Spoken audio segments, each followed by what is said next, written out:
Welcome to this Java break with Basis. Today's topic is present your BBX data in GUI in an instant.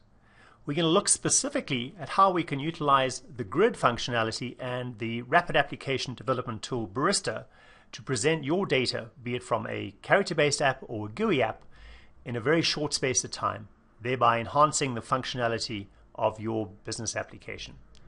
My name is Nico Spence. I'm the Chairman and CEO of Basis International, and I'll be joined today by Sam Velopis, who will be showing us some of the intricacies and some of the additional functionality that you get for free with the Basis tools. Let's kick off. Our case study today is Bisco Industries, one of our self-programming end-user customers that operates a system that is full of feature and full of function, but many years old. Lots of character-based, lots of customization, lots of heavy modifications. This is what the old customer buyer lookup screen looks like.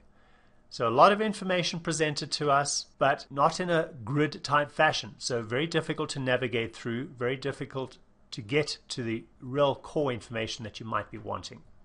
This is what the new customer buyer lookup screen looks like. So a standard grid implementation GUI. The user actually has functionality that allows him to do filters.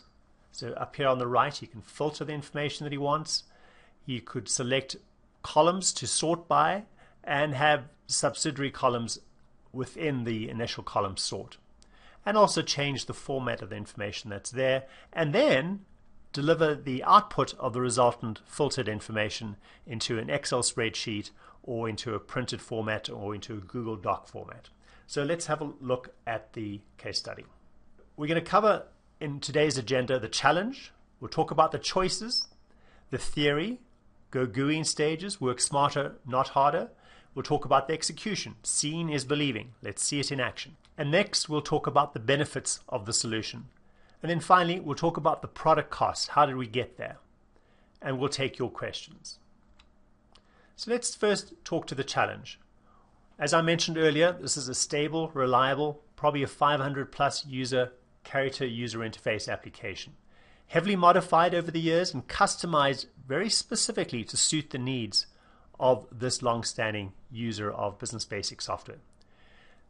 There are older data structures, lots of sort files, and there's a definite need to modernize. The user interface is old and inefficient and very complex, especially for newcomers to the company. There's a very high cost of maintenance, specifically in the area of sort files that might get out of sync. So opportunity to leverage the more modern, multi-keyed, and unlimited key sequences available with the latest versions of Basis technology. Let's have a look at what the old system looked like. So as we might expect, here's a character-based screen. We have a ton of options that we can go into. Let's do an initial sign-in. This default screen we're presented with. Right, here's the piece we're interested in. We want to look up buyers by company name. So we can do a partial name. That's pretty useful. Nice functionality. But then we get presented with this sort of complex screen. So in a tabular format rather than a grid format. And we can scroll through it, but we really can't go beyond that initial selection. So if we really wanted to see somebody who started with a different name, we don't have that option. We also can't look it up by buyer. So sorting in a different sequence is not easily accessible to us. Of course, we could go and write that code, but again, the 80 column by 25 line screen is not well suited. Now, this is a very complex system, as we've just seen here, a ton of options that we could be running. Comprehensive, but not exactly user-friendly. So what were the choices? Buy a new package and adapt the company and or the package to the company's needs. Or convert the application to GUI with Basis tools. And there were two choices within that selection. One, do a big bang approach, confirm all the requirements and the current functionality, rewrite it all. Of course, very high risk involved in this approach, or the approach of buying a new package and adapting either the company or the package to the result. Instead, the choice was made to go through a stepwise approach, focus on the important components, get some early wins, and really minimize the risk. So what's the theory? Stepwise with BBJ and Barista. First, make the application BBJ compliant and Barista ready. What does that mean? Well, the only real differences between Pro 5 code and BBJ code is we've added additional keyword functionality. So running through the pro5_ keyword utility ensures that if there are any new reserved words we've added to the language, that they're not being used by the Pro5 app. In terms of complexity, not dissimilar to the move that you might have made in the past from BBX3 to BBX4. Then, to make the application barista aware or barista ready, we needed to define a data dictionary. And we have a multiplicity of tools, and there are other Java breaks that will talk about that step and how easy it is to get to that step from existing IO list or string template definitions of your data files. And then we needed to make sure to test the code in BBJ, ensure that there weren't any incompatibilities when we went to the run stage. And then we wanted to show a proof of concept to management. We wanted to implement a trivial barista customer lookup from within the character user interface. So how did Bisco and Basis go about this? Firstly, we used Barista for the stepwise GUI development, giving us the minimum amount of effort and delivering the maximum amount of value. The reality is that the Bisco internal development team was already overtasked, and as I mentioned earlier, doing a fair amount of maintenance that hopefully we would relieve once we started moving to the new system. So in this scenario, we leveraged Basis's professional services knowledge, and Bisco contracted for the prototype to management and for the initial porting work to be done by Basis Professional Services. And the goal is that once the initial functionality is there and is in place, Bisco would take up the reins and once again do any future development. Let's look at the Barista version. Here we are in the Barista screen, and we have an option on the menu to launch the standard character-based interface. So there it is, but we also have the option of running a different version of the program, and here we have one we call Z menu, and we'll see it's a subset of the previous menu because a lot of these options will now be handled by the user himself. And so we've got a little menu front end. When we click on it, we'd go straight into the Barista query screen. So here's a grid with all the information that we might expect. We've got some underlined hyperlinked options where you can drill down into the subsidiary information, and we can scroll through it looking for the specific information that we wish. And then once selected, we return to the program the customer required with the latest Basis toolset. Let's see how much code we actually had to write to create that query definition using the Barista Data Dictionary based Rapid Application Development tool. So here we are in Barista Development, and we're going to go along and select the query definition. We need to give it a query ID. In this case, we'll just give it a simple name, this_cust_buyer X, and we need to give it a description, customer buyer lookup. We need to associate it with the table. This is where we would have defined the data dictionary for the standard customer file in Bisco. We're going to check a few of the defaults. One of them is to allow output to dock out and copying to the clipboard.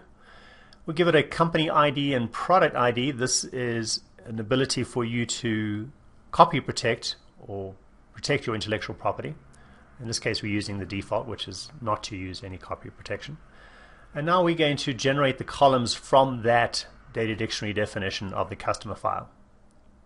It's giving us the list of all the fields on that table, and we're going to select a subset of them. We'll use the standard windowing control-click options to select the fields that we want: customer ID, name, city, zip, and then key to it is the salesman code that we're looking for, salesman's initials. We'll select that, and you'll notice down at the bottom it's also given us the salesman name. Because there's a link between the salesman initials and the salesman file, Barista knows that and has provided that for us. However, we don't actually want that, so we're going to delete that column from the result set. But there are additional fields that we do want from other tables. Now we could do the lookup here, or in this case I happen to know what they are, so we're going to look up the buyer information. After all, we're looking for buyer information by customer. So there's a buyer number, and we'll give it a column header name. And you'll notice along this we're making it user selectable. We can control whether the user can select these columns or not. And then there's a name also in that same table, BIS buyer. And we'll save that information away, and then we'll go across the option to set the column sequence. So we can actually determine what order these columns are provided to us on the grid. We can move them up or down, etc. And then we can generate this default SQL. So we've got a selection from the BIS customer file, and we're doing a left join on the buyer file. But in actual fact, we don't want the left join. We want to get this as a sort of 0 to n relationship. There may be no buyers by customer, or there may be a multitude of buyers by customer. So we're going to select the outer join. And then one other point we'll see is that Barista has tried to determine for us what the linkage is between the two. So is there a relationship between the two? Let's try to guess at the buyer number. But in fact, is no relationship, so we'll take that clause out. So we can modify the SQL, and this SQL, for example, could be a call to a stored procedure where we have no data dictionary, just merely getting the column results. So we'll save that, and we can test the query, and there's our result. Let's just resize that a little bit so we can see it on the same screen. And there it is. We see the information displayed to us. We know that the query works. We can now make that available to our application. Let's have a look at the code that is used to call this query. So here are a couple of snippets of code. On the top we have the simple call to zmenu.bbj with a return value. And here we'll just break out and show the value as we saw when we ran the code. And here's an excerpt of the code in zmenu.bbj. We're setting a group namespace to be able to store the value of their return value, this RET val dollar. And then we're doing a simple S call to the back's launch task.bbj. That's the task that can be launched from outside of Barista, external launching. And then we're going to pass that value back into the namespace variable. At the end, we'll pick up that namespace value and assign it to ret val dollar. So a very simple set of code, not particularly complex, and that's the only change we have to make to our older character or GUI application code. Next, let's look at the execution. Let's consider the deployment. Our interim deployment is to keep the Pro5 clients in place and introduce BBJ clients in a phased fashion, utilizing the shared file access capability of BBJ to share the same locking mechanism as your Pro5 clients. And that means the BBJ clients connect into the exact same database as the Pro5 clients. There's no change to the structure. So using the same Pro5 database. And then finally, we'll eliminate Pro5 from the equation entirely and merely have BBJ clients, being a mix of CUI and GUI and the BBJ database, which will give us additional functionality. And for further reference, I recommend that you go and look at the Java break library for more info on benefits you'd gain from moving to the BBJ database. So let's talk about the current status. The current status is that Bisco has 300 users running on BBJ via shared file access. The bulk of the users then have been shifted to BBJ, with some users still running in Pro5. Here's what the interim deployment looks like. The server is a Sun server with both Pro5 and BBJ installed. And then they have, at the application layer, they have load balanced Citrix terminal servers. At the client level, there are simple Wise, NeoWare, thin clients. And then, as I said, running a mix of BBJ and some of them still running Pro5 character-based sessions.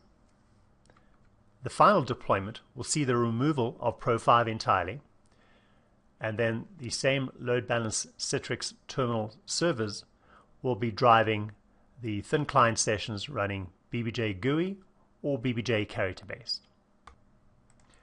So we've spoken about how we'll be removing terminal emulation from the equation in the final deployment. But let's step back a minute and talk about the Barista query. We looked at this simple example, but let's talk about some of the other functionality that is available. We can access multiple tables, as we saw, but also virtual tables. We can use store procedures to create virtual tables, and that means we can write standard BBX code to gain access to our data that maybe is not well suited to a data dictionary or relational definition. We can apply filters to the result set as we saw. We can also create calculated columns, and we can total those columns. We can sort on multiple columns, and we can do a simple output of the query to a report, faxing it, emailing it, etc. So let's have a look at a bit more of an extended functionality that's available with the new query definition system. So let me hand over to Sam Velopis to take us through that. Let's review the features of the new query definition system. First, you'll notice hyperlinks are now underlined. So to display the master record for a highlighted or hyperlinked piece of data, simply click and the form will be displayed. Multiple columns can now be sorted. By clicking on a column and then holding Shift and clicking on another column, you'll now get a secondary sort based on the primary and the secondary sorting. To reverse the sorting on any of the columns, simply hold Shift, press it again. To break the multiple sorting, simply select on a single column without holding the Shift key. You can sort on any defined column except for calculations.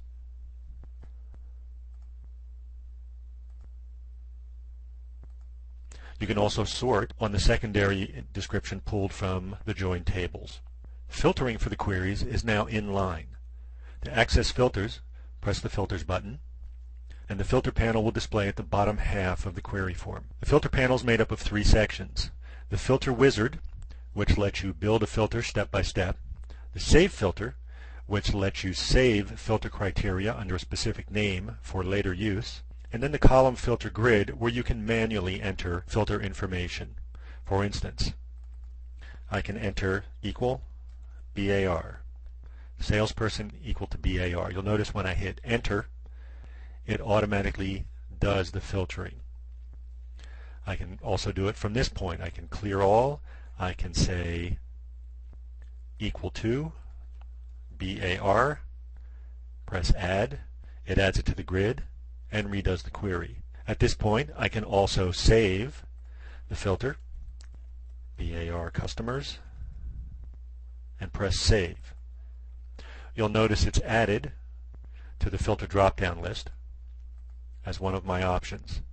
So if I exit this query and re-enter it at a later time, I have my BAR customer filter with all the criteria automatically loaded. Another filter addition is the contained in, where I can list a series of values. I can say is contained in, and let's select multiple salespersons. Is contained in BAR, add, CAU, add. The in statement is another way of saying equal to ABC or DEF. The new query system also contains the same powerful doc-out features available in the current Barista inquiry system. Right-clicking on the grid and selecting Print will send this query in its current state to the doc-out system. From here, we can create any number of output types. The document output selection form will let us create PDF, CSV, text, XLS, and XML files, formatted or unformatted, on disk. We can send emails, faxes, upload to Google Docs, and launch the target document once the processing is completed. We can also send the document directly to a Google Doc repository.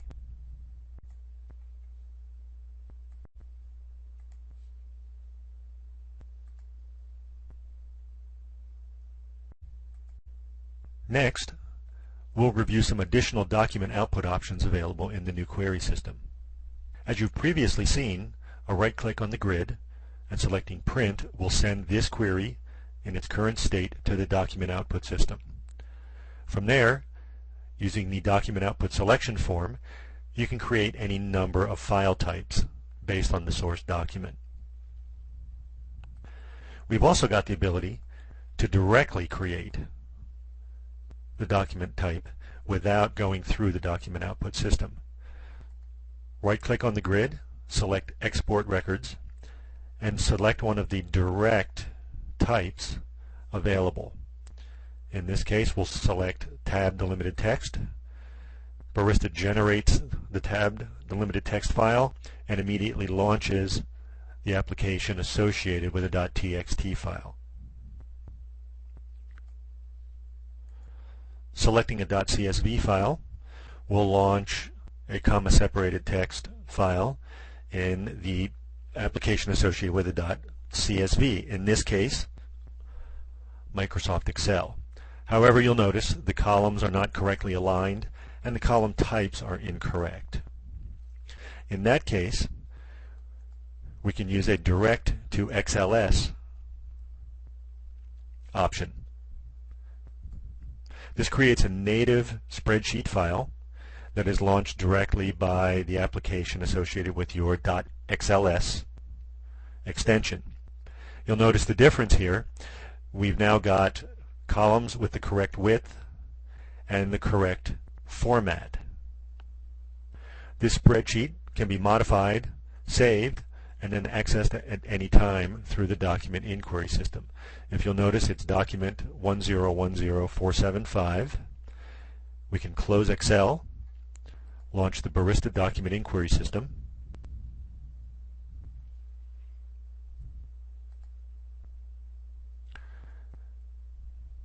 right-click on document 1010475, open document, and it will launch the application associated with the .xls file using the file that we've created. This type of direct output linking allows you to bypass any of the normal doc out steps and lets you quickly generate the type of output file required. Let's look at the benefits that Bisco gained from this approach. A much simpler interface for the user, much more user-friendly. Navigation is in the user's hands. The user can filter the data, and the user can do additional sorting. Very little development effort or time is required on the part of the application developers. And the benefits to the users extend to having multiple output types and formats, the ability to have hard copy, to fax the output, to email it, or to archive it, and in various formats, XLS, CVS, text, PDF, for example. So the question you may be asking yourself is, how do I get Barista and how do I take advantage of this option? Well, for existing licenses, you generally need to purchase Barista. Or you can choose to convert to the rental promo option that we have available. For new licenses, you can do rental, software as a service, or you could go to the cloud offering with bbjcloud.com, for example, as a third party. Or if you were considering utilizing Basis's ERP building block solution from add-on software, they have several choices again, a cloud offering, a rental, or an outright purchase. Let's talk more about the Barista Promotion. So new Barista applications normally require a license upgrade if you're not already current. That might incur a reinstatement fee. And if you're not on the Enterprise Edition, you'll need to do an edition exchange from Standard to Enterprise. And then you'll need to purchase Barista. With the Barista Promotion, Basis covers the reinstatement fees if there are any, the edition exchange from Standard to Enterprise, and the cost of Barista. All you pay for is the Basis license upgrade, which is not applicable if you are on SAM, and you pay the SAM plan for Barista and the Enterprise Edition. Effectively, you move into a renewable license, but you only pay the SAM portion thereof. There's no upfront cost. It's a very inexpensive rental option. Some other choices, which wouldn't have been applicable to Bisco, but if you are in a Microsoft Windows environment, you may be running Visual Pro 5, in which case you also have the choice to excall the BBJ or Barista code from within Visual Pro 5. Some resources to look at in that environment. There are a couple of Advantage Magazine articles that talk to it. And also there's a Java break that talks about mixing and matching Pro 5 and BBJ and talks more about the excall functionality. Here are a couple of screenshots of the Advantage Magazine articles. So in summary today, what have we covered? We've looked at the challenge faced by Bisco. We looked at the choices they had. We looked at the theory of the choice that they chose. We looked at the execution. We looked at the benefits that they gained. And we looked at the product costs of making that move. Let's take your questions.